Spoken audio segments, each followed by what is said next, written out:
This is the Prophecy Project. Understanding the times, the nations in military conflicts, with Bible teacher and author Alan Bonk. Welcome. This is session number 37 of the Prophecy Project. This lesson is the third in a series of teachings on understanding the world we live in. In my last session, I spoke to the creation of the heavens and the earth from the book of Genesis and the book of Jubilees. We covered the day one activities only, but this included the structure of God's kingdom, spirits, angels, Malaks, and how they work within the operation of God's creation. Now I want to move on to the other 5 days of creation. For the sake of time, I am not going to read all the scriptures of Genesis chapter 1. If you feel the need, you can read them on your own. In verses 6 through 8, God spent the second day preparing the atmosphere for habitation. On the first day, the waters were in the deep, which is in the abysses of the earth. But on the second day, he separates the waters, liquid water on the earth and vaporized water in the firmament or the sky above. There are now clouds and the benefits they provide for distilled water for plants and animals. He calls the firmament heaven. Biblically, we know this is the first heaven or the lowest heaven. In verses 9 through 13, on the third day, God dried out the earth and began to make it suitable for plants of all kinds to grow and to prepare the land for the life to come. The plants will provide the food for the animals which were to come. There are those who believe that the plants and their seeds were already in the earth and ready to grow, which they did as soon as they had light and water, and of course, soil. Now, they feel this because of the phrases, after is kind, and let the earth bring forth. And so, after day 4, we have a planet that can support life, and it would be recognizable to us today. Sunrise, sunsets, stars, and the moon in the night. It is now a habitat waiting for the inhabitants to come, which is precisely what happens next. In day 5, God made the birds and the fish, whales, and everything that the waters brought forth. And God saw that it was good, and this is important to understand, it turned out just the way God wanted it to. He was pleased, and he blessed them.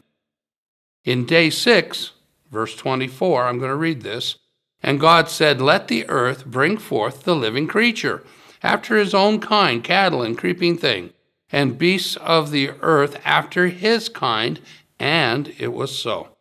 And God made the beast of the earth after his kind, and cattle after their kind, and everything that creepeth upon the earth after his kind, and God saw that it was good. Again, we see that God was pleased with his creation, that it was good. And now all the animals have been fashioned and placed in the location of their design. The waters, the firmament, the air, and the earth, and on the dry land. Now, day 6 continues. Verse 26 of Genesis.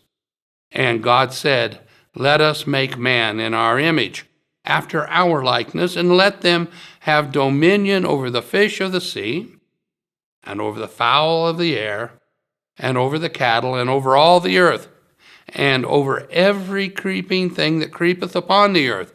So God created man in his own image. In the image of God created he him. Male and female created he them. And God, verse 28, blessed them, and God said unto them, be fruitful, and multiply, and replenish the earth, and subdue it, and have dominion over the fish of the sea, and over the fowl of the air, and every living thing that moveth upon the earth. Verse 31, and God saw that everything he had made, and behold, it was very good. And the evening and the morning were the 6th day. So, now, we have a complete functioning world. We have a suitable habitat, complete with weather, seasons, night, day, and all the animals to live here. And more than that, God was happy with what came out. He blessed it. God said it's very good. And man was included in the very good creation. He was not excluded. He was included. We all understand that this condition does not last. We know the story of man's fall, and I want to explain that the Genesis 1 account is not just a parable. This is important. While there are some parabolic meanings in the account, it is primarily an account of actual events. If the account were a parable, there would be no reason to refer to time, as in day and night, etc. It would only be necessary to set things in order. The book of Jubilees covers the same events, but as a chronology. A chronology is to arrange events in order of time. Jubilees actually chronicles the Genesis events into days, weeks, week years, and jubilees. Jubilees are 7 week years, 49 years, none of which would work if the account were a parable. Now, some things in the account are hard to believe as actual events. I understand that, and I will deal with them as we go, or attempt to. Now, I'm going to cover the full fall, not just Adam. In session 36, in the day 1 account of the book of Jubilees, we covered some of God's kingdom structure. But in Genesis 1:28, we can see more of that structure being ordained by God. And God blessed them, and God said unto them, Be fruitful and multiply, and replenish the earth, and subdue it, and have dominion over the fish of the sea, and over the fowl of the air, and over everything that moveth upon the earth. It's clear that God placed Adam in charge of the complete animal kingdom, God's kingdom. The word used in the Hebrew for subdue it is the Hebrew word chabash, which means to bring into subjection or bondage. We still use this word today when we say to someone, stop it. We put the kibosh to it. We see the authority manifest in Genesis 2:19 when God allows Adam to name the animals. This act by God confirms and establishes man's position. Verse 19, and God brought them to Adam to see what he would name them. These are the animals. And whatsoever Adam called every living creature, that was the name thereof. God clearly honored what Adam called or named the animals. And the animals then knew who was in charge. God had also made a special place, a garden, where he had placed Adam and his wife. This is seen in Genesis 2:8. And the Lord planted a garden eastward in Eden, and there he put the man whom he had formed. It was in this garden that the naming ceremony of the animals took place. And it was in the garden that the special trees were growing. Genesis 2:16 and 17.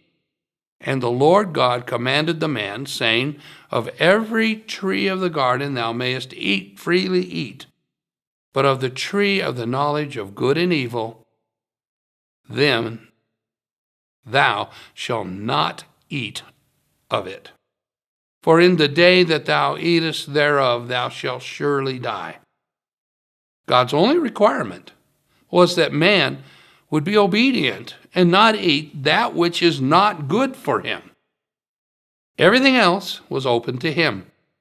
And of course, this is the issue. Adam and Eve, and for the serpent, and for the other animals. I want to read the account, then comment. Genesis 3:1. Now, the serpent was more subtle than any beast of the field which the Lord had made. And he said unto the woman, Yea, hath God said, Ye shall not eat of every tree of the garden? And the woman said unto the serpent, We may eat of the fruit of the trees of the garden, but of the fruit of the tree which is in the midst of the garden, God said, Ye shall not eat of it, neither shall ye touch it, lest ye die. And the serpent said unto the woman, Ye shall not surely die. Verse 4 tells us the lie, which was presented to Eve to talk her into violating God's edict. Ye shall not surely die is the lie. The Bible tells us that Satan is the father of lies. He's the one that started it all. John 8:44. Ye are of your father the devil, and the lust of your father ye will do. He was a murderer from the beginning, and abode not in the truth, because there is no truth in him. When he speaketh a lie, he speaketh of his own, for he is a liar and the father of it. The lie he made from the beginning, that is referenced here, made him a murderer, it says. The animals in the garden chose the snake, the serpent, to present the lie to Eve, because he was more crafty than the other animals. This makes them all a part of the crime. Let's read on. Genesis 3:13. And the Lord said to the woman, What is this that thou hast done? And the woman said, The serpent beguiled me, and I did eat. And the Lord God said unto the serpent, Because thou hast done this, thou art cursed above all the cattle, or all cattle, and above every beast of the field. Upon thy belly shalt thou go, and dust shalt thou eat all the days of thy life. And when we read this account, we generally focus on what happened to the serpent and the judgment placed upon him. But I want to show you that while he is indeed cursed, so are the cattle and the beasts. He is simply cursed above them. We know why he was cursed. He beguiled Eve, and in turn Adam. But why were the animals cursed? Remember, the serpent was more crafty than the cattle and the beasts, so he was chosen to present the lie. But I suggest to you that the cattle and the beasts were in consent. Satan had presented that lie first to the cattle and the beasts, including the serpent, and they were beguiled into believing that Adam would be removed from his position of authority over them if he fell by eating the forbidden food.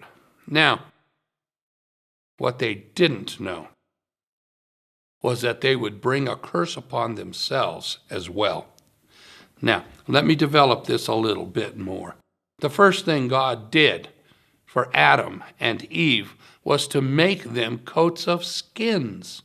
Genesis 3:21, unto Adam also and unto his wife did the Lord God make coats of skins and clothe them. This is the first animal sacrifice for sin.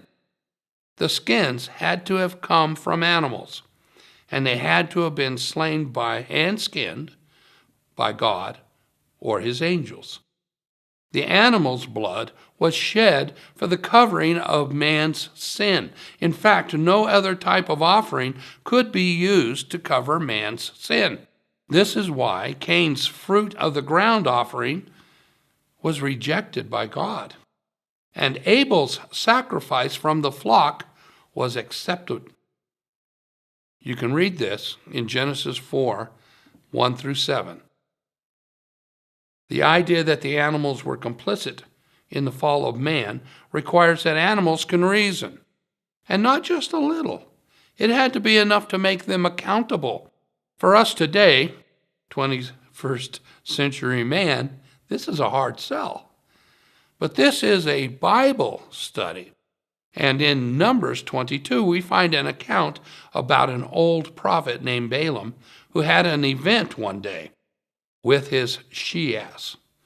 To make a long story short, the prophet was riding his she-ass, to see King Balak.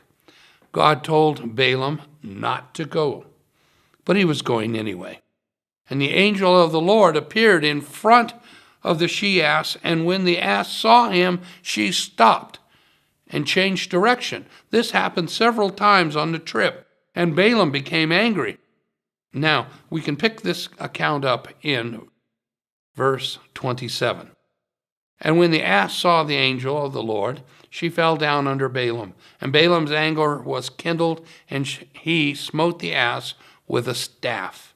And the Lord opened the mouth of the ass, and she said unto Balaam, What have I done unto thee, that thou hast smitten me these 3 times? And Balaam said to the ass, Because thou hast mocked me. I would there were a sword in my hand, for now would I kill thee. And the ass said to Balaam, Am I not thine ass upon which thou hast ridden, ever since I was thine unto this day?